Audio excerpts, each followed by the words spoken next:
Hello, welcome to science classes, है ना।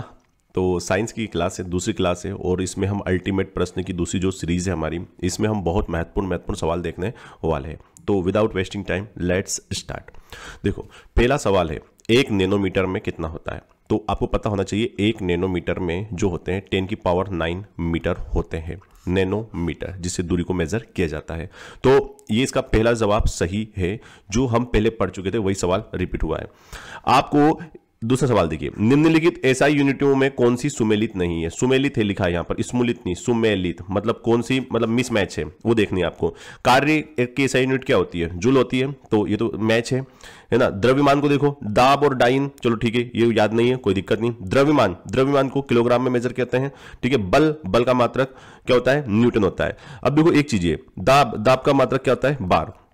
अब जो ये डाइन होती है, डाइन किसका मात्रक होता है, तो डाइन भी बल का मात्रक होता है, लेकिन सीजीएस पद्धति में होता है, ठीक है। एसआई पद्धति में तो बल का मात्रक क्या होता है, न्यूटन होता है। तो ये मैच नहीं हो रहा है, इसलिए जो गलत जवाब है इसका वो हो जाएगा दूसरा, बी ऑप्शन। विद्युत आवेश का एसआई मात्रक क्या है। तो विद्युत का मात्रक क्या होता है, पहले तो समझो कि विद्युत आवेश होता क्या है। दो परस्पर पदार्थों को रगड़ने से उनके अंदर क्या आ जाता है, आकर्षण का गुण उत्पन्न हो जाता है ना। अब ये आकर्षण का गुण जो उत्पन्न हुआ है, इससे क्या होती है, उनके अंदर ऊर्जा संचित हो जाती है, उनके अंदर ऊर्जा का क्या हो जाता है, स्टोर हो जाता है, और इसी को क्या कहते हैं, आवेश कहते हैं। दो पदार्थ कोई से भी हो सकते हैं, चाहे माइनस प्लस माइनस, ठीक है। तो अब देखो, विद्युत आवेश वैसे भी धनात्मक होता है और एक विद्युत आवेश कौन सा होता है, ऋणात्मक होता है। तो यहां तो हमें टू द पॉइंट बात करनी है कि विद्युत आवेश का एसआई मात्रक क्या होता है, तो याद रखिएगा वो होता है कूलाम होता है। चौथा सवाल देखिए, निम्न में से किस राशि का एसआई मात्रक कैंडेला है। कैंडेला किसका मात्रक है, तो ज्योति तीव्रता का मात्रक जो होता है वो कैंडेला होता है। क्या आपको पता है मूल राशियां कितनी होती हैं, तो मूल राशियां जो होती हैं वो होती है 7, सबको पता है। तो भैया एक 10वीं की कौन थी, 10वीं की ज्योति, इसे याद करना है इसको, 10वीं की ज्योति लापता है, ठीक है, कहीं चली गई है वो। तो 10वीं की ज्योति लापता है। तो देखो बहुत प्यारा सा है, आपको 7 के साथ याद हो जाएगी। तो इसको क्या बना लेंगे हम, द्रव्यमान। दूसरी क्या बन जाएगी हमारे पास, समय। दूसरी हमारी मूल राशि जो है वो समय है, समय। और वी से 10वीं में वी आएगा, तो वी से हम क्या बना लेंगे, विद्युत धारा। और ज्योति जो है हमारी चौथी हो जाएगी मूल राशि। ला से क्या बना लोगे, तो ला से बना लेंगे हम लंबाई। पा से क्या बनाएंगे हम, पदार्थ की मात्रा, ठीक है। और लास्ट वाला क्या हो जाएगा, ताप। तो कैसे, क्या कह रहा हूं मैं आपसे, 10वीं की ज्योति लापता, इससे आपने वो मूल राशियां कितनी होती हैं, 7 राशियां मूल राशियां होती है, जिनको व्युत्पन्न करने के लिए किसी दूसरी चीज पर निर्भर नहीं रहती है, वो खुद ही अपने आप में परफेक्ट होती है, ठीक है, जिन्हें व्यक्त करने के लिए किसी और की जरूरत नहीं पड़ती है। तो कितनी है, पहली द्रव्यमान, दूसरी समय, तीसरी विद्युत धारा, चौथी ज्योति तीव्रता, 5वीं लंबाई, छठा पदार्थ की मात्रा, और 7वीं क्या होती है, ताप होती है। तो कैसे याद करोगे, 10वीं की ज्योति लापता। अब देखो इनका भी क्या होते हैं, ये तो राशि हो गई और इनके मात्रक होते हैं। अब मात्रक कैसे होते हैं, चलिए तो एक लाइन याद कर लो आप मेरे हिसाब से। तो देखो एक वर्ड होता है ना, जैसे कि आपने कभी सुना होगा, किससे एक कैंडेला, है ना, सुनना बहुत प्यार से, है ना, किससे एक कैंडल, कैंडल नाइट डिनर होता है। तो किससे एक कैंडल, मीमो का, किससे एक कैंडल मीमो का। तो आपको यहां पर 2 चीज करना है, ये किससे को हम क्या कर लेंगे, किसे कर लेंगे, किसे ए कैंडल, जैसे होता था कभी कभी किससे हजरत मोहम्मद ने किससे फलाना ढिमका, तो वहां पर हमने थोड़ा सा तालमेल बैठाया। किससे एक कैंडल, मीमो का, मतलब कोई मीमो है, उस मीमो का क्या है, किससे एक कैंडल, वो किससे सुना रही है कि कैंडल नाइट पर वो गई थी, तो उसको क्या क्या फील हुआ है, कैसे खाना खाया है, कितना ठूस के खाया है उसने, तो वो अपनी सहेली को बता रही है किससे एक कैंडल। कौन बता रहे हैं, किससे एक कैंडल, किसके, मीमो का। तो देखो मेरी बात सुनो, हमें ऐसे ही याद करना पड़ेगा और इसमें हमें ढूंढना पड़ेगा क्या 7 वर्ड आए हैं क्या। देखो 1 2 है ना, 3 4 5 6 7, वेरी गुड। तो हमें 7 शब्द मिल चुके हैं। अगर हमें 7 मिल गए हैं तो की से क्या बना लेंगे हम, तो की से बना लेंगे हम किलोग्राम।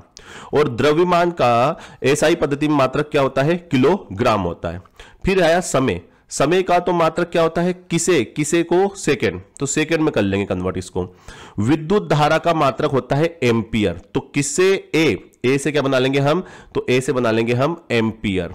ठीक है। ज्योति तीव्रता का मात्रक जो होता है, चौथा शब्द हमारा है वो है कैंडल, तो कैंडेला, जैसे ये सवाल भी था कैंडेला किसका एसआई यूनिट में मात्रक होता है, तो ज्योति तीव्रता का। लंबाई को मेजर करते हैं हम किस में, मीटर में, बहुत प्यारा जवाब है ये, मीटर में। ठीक है। और जो पदार्थ की मात्रा होती है उसको मेजर करते हैं मोल में, मोल। और फिर क्या होता है, ताप को ऐसा यूनिट क्या है ताप की, वो है केल्विन, याद रखिएगा, केल्विन में ऐसा यूनिट में मेजर किया जाता है। बाकी सीजीएस वगैरह पद्धति में उसको ताप को सेल्सियस में मेजर करते हैं, बट ऐसा यूनिट में क्या है, केल्विन। अब देखो यहां पर मैंने कोशिश की थी आपको कि 10वीं की ज्योति लापता हो गई थी, अब फिर उससे कैसे कैंडल मीमो का हो जाएगा, तो इससे क्या होगा, हम राशि भी याद कर लेंगे और साथ में हमारे साथ में क्या याद हो जाएगा हमको, वेरी गुड, हमारे मात्रक भी याद हो गए। लेंस की जो शक्ति होती है ना, लेंस की शक्ति का एसआई इकाई क्या है, और इसका सही जवाब क्या है, डायोप्टर। तो देखो मेरी बात सुनो, लेंस की जो फोकस, एक सवाल आता है कि लेंस जो होता है ना, तो लेंस जो होता है तो उसकी जो फोकस दूरी का व्युत्क्रम होता है, लेंस की क्षमता क्या होती है, लेंस की क्षमता क्या होती है, लेंस की क्षमता, तो जो उसकी फोकस दूरी का क्या होती है, वो व्युत्क्रम होती है, फोकस दूरी का व्युत्क्रम। व्युत्क्रम का मतलब होता है उल्टा। अगर मैं इसको ए से बनाऊं, लेंस की क्षमता को डिनोट करते हैं पी से, ठीक है, और उसकी फोकस दूरी को एफ, उसका क्या होती है, व्युत्क्रम, उल्टा होती है। तो लेंस की जो डायोप्टर होता है ना, लेंस की क्षमता का मात्रक क्या होता है, सब डायोप्टर, और इसको रिप्रेजेंट किससे करते हैं, डी से करते हैं, याद रखना, डी फॉर डॉग, ठीक है। अब मैं यहां पर कुछ बात बताऊं आपको, जैसे यहां पर एक शब्द लिखा है मायोपिक। मायोपिक क्या है, तो मायोपिया एक प्रकार का दोष होता है, निकट दृष्टि दोष, निकट दृष्टि दोष को मायोपिया कहते हैं। और हाइपर मेट्रोपिक को क्या कहते हैं, जरा दृष्टि दोष, सॉरी इसको बोलते हैं दूर दृष्टि दोष, है ना, हाइपर का मतलब तो दूर होता है ना, दूर दृष्टि दोष होता है। और जो बुढ़ापे में हो जाता है ना हमको, प्रेस बायोपिया होता है, प्रेस बायोपिक, उसको क्या कहते हैं हम लोग, उसको बोलते हैं जरा दृष्टि दोष, मतलब जैसे बुढ़ापे में नजरें कम हो जाती कि नहीं हो जाती है, तो प्रेस बायोपिक बोलते हैं उसको, ठीक है। और निकट दृष्टि दोष को क्या कहते हैं, मायोपिया। और हाइपर मेट्रोपिक का मतलब दूर दृष्टि दोष, ठीक है। चलिए आज का 26वां सवाल देखते हैं, चुंबकीय फ्लक्स का एसआई इकाई क्या है। तो देखो चुंबकीय फ्लक्स की जो एसआई यूनिट होती है वो होती है वेबर। अब यहां पर थोड़ा सा क्या डिफिकल्ट सवाल भी आएंगे, बट अपनों को थोड़ा सा समझना पड़ेगा कि चुंबकीय क्षेत्र मतलब क्या होता है, कि इसको एक ऐसे मेजर करते हैं जैसे कि ये बी होता है और ए। अब ये जो संबंध है, अब इसको समझाना कैसे है, तो कोई सा एक क्षेत्र दिया गया है, एक मतलब सुनना बहुत ध्यान से ना, एक दिए गए क्षेत्र। अब दिए गए क्षेत्र का मतलब मैंने उसको रिप्रेजेंट कर दिया ए से, कोई एक क्षेत्र दिया हुआ है, से गुजरने वाली चुंबकीय रेखा, से गुजरने, क्योंकि जब भी कोई क्षेत्र होता है उसे जो गुजरने वाली जो चुंबकीय रेखा होती है, एक क्षेत्र से गुजरने वाली चुंबकीय रेखाओं को संदर्भित करता है। कौन संदर्भित करता है, चुंबकीय फ्लक्स। चुंबकीय फ्लक्स होता है क्या है, एक दिए गए क्षेत्र से होकर गुजरने वाली चुंबकीय रेखा जो होती है वही क्या कहलाती है, चुंबकीय फ्लक्स कहलाता है। अब चुंबकीय क्षेत्र होता क्या है, चुंबकीय क्षेत्र किसे कहते हैं, यहां पर एक सवाल आएगा कि चुंबकीय क्षेत्र रेखा जो होती है वो क्या होती है, चुंबक के चारों ओर जो काल्पनिक रेखाएं होती है, जैसे मान लो कोई सा भी एक चुंबक है, तो जब उसमें विद्युत धारा प्रवाहित की जाती है तो उसके चारों ओर ऐसी कुछ रेखाएं बनती हैं, और इन एक रेखाएं कैसी होती है, काल्पनिक होती है। तो किसी चुंबक के चारों ओर काल्पनिक रेखाओं को, किसी चुंबक के चारों ओर काल्पनिक रेखाओं को चुंबकीय क्षेत्र रेखा कहा जाता है, ठीक है। चलिए थोड़ा सा डिफिकल्ट हो जाएगा आपको, बट आप ना ऐसे देखो, अभी हम लोग क्या करना पड़ेगा, चुंबकीय फ्लक्स को रटना है, तो चुंबकीय फ्लक्स पता होना चाहिए ना, किसी एक पार्टिकुलर क्षेत्र है से गुजरने वाली चुंबकीय क्षेत्र रेखाओं को चुंबकीय फ्लक्स कहा जाता है। अब चुंबकीय क्षेत्र रेखाएं क्या होती हैं, तो चुंबक के चारों ओर काल्पनिक रेखाओं को चुंबकीय क्षेत्र रेखा कहा जाता है। तो बहुत इजी बन सकता है, देखो इजी बनाना पड़ेगा आपको, वरना रट लो। चुंबकीय फ्लक्स का ऐसा यूनिट क्या है, वेबर है। पृथ्वी से लेकर सूर्य तक की अनुमानित दूरी की लंबाई की यूनिट क्या है। अब देखो पृथ्वी से सूरज को नापना है, तो इसके लिए हम लाइट ईयर का, किलोमीटर का, किसी का इस्तेमाल नहीं करेंगे। उसको बोलते हैं हम एस्ट्रोनॉमिकल यूनिट, है ना। मतलब हमारा सही जवाब क्या जाएगा, सी हो जाएगा, एस्ट्रोनॉमिकल यूनिट। देखो सूरज से पृथ्वी की दूरी को एक एयू अर्थात एक एस्ट्रोनॉमिकल यूनिट किसके बराबर होती है। बहुत बहुत महत्वपूर्ण सवाल है और इसको निकालने के लिए हम क्या करते हैं, इसको देखो, इसका ऐसा लिखते हैं इसको कि एक एस्ट्रोनॉमिकल यूनिट में 1.5 इंटू 10 की पावर 11, 1.5 इंटू 10 की पावर 11 मीटर होता है। देखो इसमें भी थोड़ा सा लोचा है, यहां पर कुछ जगहों पर आपको हो सकता है ऐसा मिल जाए 1.496 इंटू 10 की पावर 11 मीटर, लेकिन फिर राउंड फिगर में आप उसको ऐसा लिखोगे तो गलत मत समझना कि गलत पढ़ा दिया है या गलत लिखा हुआ है। तो एस्ट्रोनॉमिकल यूनिट जो होती है वो सूरज से पृथ्वी तक की दूरी को नापने के लिए मेजर किया जाता है। विद्युत ऊर्जा व्यय, जो हम बिजली जलाते हैं घरों में, उसका कमर्शियल मात्रक क्या है। कमर्शियल मात्रक, जैसे मान लो, देखो ये तो बहुत इजी है ना, इसका जरूरत तो आपको जीवन में बहुत पड़ने वाली है। इसको बोलते हैं किलो वाट आवर, है ना, किलो वाट आवर। जैसे मान लो अपन घर में जब मीटर लगाते हैं तो वो पूछते हैं भाई साहब कितने किलो का लगाना है, 2 किलो वाट का लगाना है या 5 किलो वाट का लगाना है, 7 किलो वाट का मीटर लगाना है। तो भाई उसको जो कमर्शियल यूज में हम बिजली को मेजर करते हैं वो किस में करते हैं, किलो वाट आवर, मतलब ठीक है। अब देखो इसका इंडस्ट्रियल मतलब जब विद्युत उत्पादन, ये कमर्शियल है, घर में आ गई ही बिजली, लेकिन अगर मुझे इसको प्लांट में ही उत्पादित करना है तो प्लांट में उत्पादित करने के लिए मेगावाट का इस्तेमाल किया जाता है। फिर जो हम इलेक्ट्रिक उपकरण इस्तेमाल करते हैं, जैसे आपकी ट्यूबलाइट हो गई है, आपका पंखा हो गया है, तो वो किस में होता है, फिर वाट में होता है। जैसे 9 वाट का बल्ब लगाते हैं घर में अपन, तो इस प्रकार से आप थोड़ा समझ लीजिएगा। चलिए, रेडियो धर्मिता की एसआई यूनिट क्या है। अब देखो ये रेडियो धर्मिता ना शब्द थोड़ा सा डिफिकल्ट लग जाएगा आपको, क्योंकि इसको समझाना बहुत थोड़ा सा इजी नहीं है ना, टफ तो नहीं है लेकिन इजी भी नहीं है। तो बेकुरल, है ना, रेडियो धर्मिता होती क्या है। देखो मैं कोशिश करता हूं थोड़ा समझने का। कोई भी एक क्या है, अनस्टेबल एक एटम्स है, कोई भी एटम्स मतलब परमाणु है, ठीक है, और वो क्या कर रहा है, स्पॉन्टेनियसली क्या कर रहा है वो, तो वो कर रहा है न्यूक्लियर रेडिएशन को इमिट कर रहा है। इमिट का मतलब होता है उत्सर्जन करना।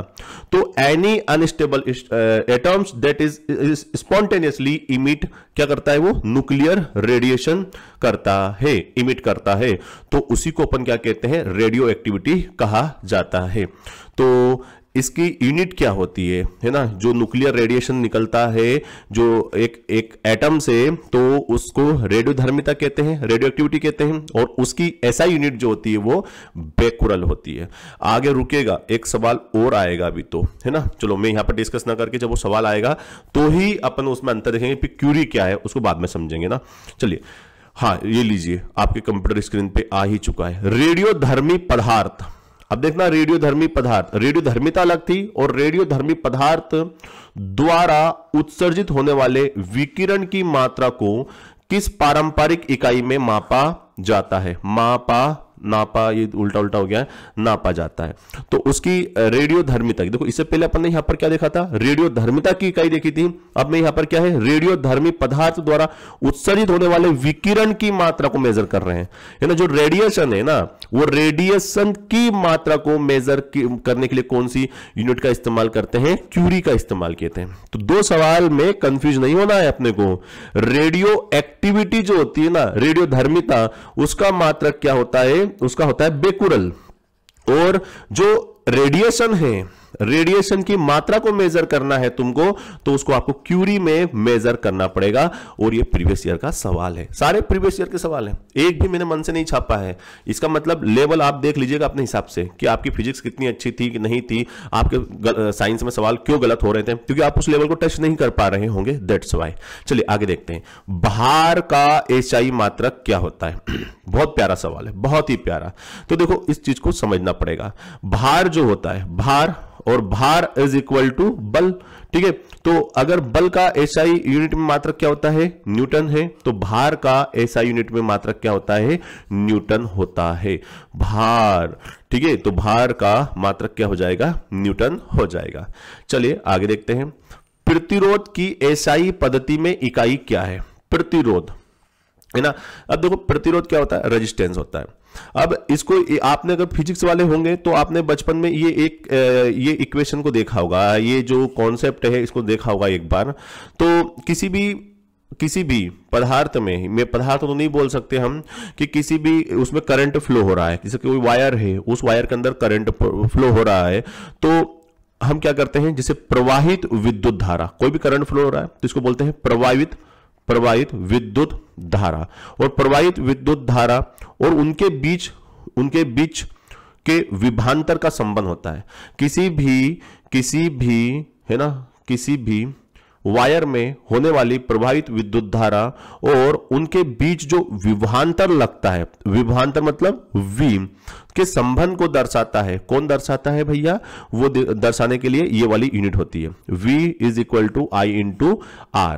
अब यहां पर क्या हो गया है, यहां पर एक चीज समझना, R क्या है, यहां पर R जो है वो रेजिस्टेंस है। अब इसको हम क्या करते हैं, प्रतिरोध जो होता है, रेजिस्टेंस होता है कि कितना, मतलब क्या बोल सकते हैं, कितना विरोध हो रहा है किसी चीज का ना, जो करंट को फ्लो होने में जो दिक्कत आती है, दैट इज कॉल्ड रेजिस्टेंस। मानो आपने एक बहुत शुद्ध भाषा में बोलो ना, टेक्निकल भाषा का इस्तेमाल तो करना ही नहीं है, जीवन निकल गया उसको पढ़ते पढ़ते। तो जैसे मानो आपने क्या हुआ, यहां से कोई करंट भेजा, मतलब एक अमाउंट ऑफ करंट भेजा, यहां से कोई सा भी अमाउंट भेजा करंट है, और पता चला कि वो यहां पर थोड़ा सा लेस हो गया है। जैसे मानो आपने 5 एम्पियर भेजा था यहां पर, और यहां पर आगे आपके पास 496 एम्पियर आया। इसका मतलब वो जो बीच में 0.54 गया है वो कहां गया है, तो उसके ऊपर क्या लगा होगा, यहां पर कोई सा एक प्रतिरोध लगा होगा, रेजिस्टेंस लगा होगा, जिससे कि उसकी मात्रा क्या हो गई होगी, करंट कहीं ना कहीं चला गया होगा। तो ओम रेजिस्टेंस का जो प्रतिरोध की एसआई यूनिट क्या होती है, ओम होती है। इस बात को अच्छे से रट लो इसको, ठीक है। निम्न में से किसे जूल में नापा जाता है? जूल, तो जूल को नापने के लिए दो चीज होती है, एक तो ऊर्जा को भी जूल में नापते हैं, याद रखना ये दो चीज भूलना मत, ऊर्जा का मात्रक भी क्या है, जूल है। और एक चीज और समझेगा, जो कार्य होता है ना, कार्य का भी मात्रक क्या है, जूल है। तो ऊर्जा प्लस कार्य दोनों के मात्रक क्या है, जूल है। चौथा सवाल, गैलन सामान्यतः किसके लिए इस्तेमाल करते हैं? अब देखो ये बहुत प्यारा सवाल है। अमेरिका में तुम जाओगे, मैंने पहले बताया, अभी बता रहा हूं, अमेरिका में जाओगे तो वहां लीटर में पेट्रोल नहीं मिलता है, वहां गैलन में पेट्रोल मिलता है। पेट्रोल पंप पे भी गैलन शब्द का इस्तेमाल करना पड़ता है। जैसे बोलो सर हमारे साथ तो बड़ी दिक्कत आएगी भाई साहब, क्योंकि एक गैलन किसके बराबर होता है, 3.785 लीटर के बराबर होता है। एक गैलन में 3.785 लीटर आता है, और अमेरिका में गैलन का ही इस्तेमाल किया जाता है। अब देखो, क्या गैलन का इस्तेमाल गति के लिए करते हैं क्या? नहीं करते हैं। एक कंटेनर के लिए करेंगे? नहीं। कंटेनरों को बैरल के संदर्भ में व्यक्त करने के लिए? नहीं। आयतन की माप होती है, आयतन की माप। जैसे मान लो अपना पेट्रोल टैंक है, अब पेट्रोल टैंक अपनी बाइक का जो होता है भैया, उसमें कितना पेट्रोल आया है, तो ये क्या हो गया, आयतन। इसको ना आयतन में मेजर करते हैं कि कितना पेट्रोल आया हुआ है इसमें। तो आयतन की जो माप होती है ना, उसको गैलन शब्द का इस्तेमाल किया जाता है। और मैंने बता ही दिया आपको, अमेरिका में जाओगे ना जब आप कभी घूमने के लिए, तो गैलन में ही पेट्रोल लेना, मत बोलना 1 लीटर पेट्रोल लेना, नहीं समझेंगे, वो गैलन ही देते हैं वहां पर। विस्थापन की एसआई यूनिट क्या होती है? पहले समझो विस्थापन होता क्या है। जैसे तुम यहां पर थे, मैंने तुम्हारे अंदर कोई बल लगाया, तुम उठ के यहां आ गए, हुआ कि नहीं हुआ विस्थापन? हो गया ना विस्थापन भैया। अब तुम, ये कैसा भी हो सकता है, इस तरह से हो सकता है, डायरेक्शन में हो सकता है, इधर भी हो सकता है, ऊपर भी हो सकता है, जिधर में विस्थापन किधर भी हो सकता है। अब भाई साहब तुम यहां थे ना, यहां से यहां तक आ गए, तो फिर पता लगा कि यार कितना चल लिए, मतलब बहुत कर्रा वाला चंकटा लगाया था, तो 5 किलोमीटर दूर उसट के पहुंच गए तुम। इसका मतलब ये क्या हो गई भैया, ये हो गई एक प्रकार की दूरी, है ना। ये क्या हुई थी, दूरी हुई थी।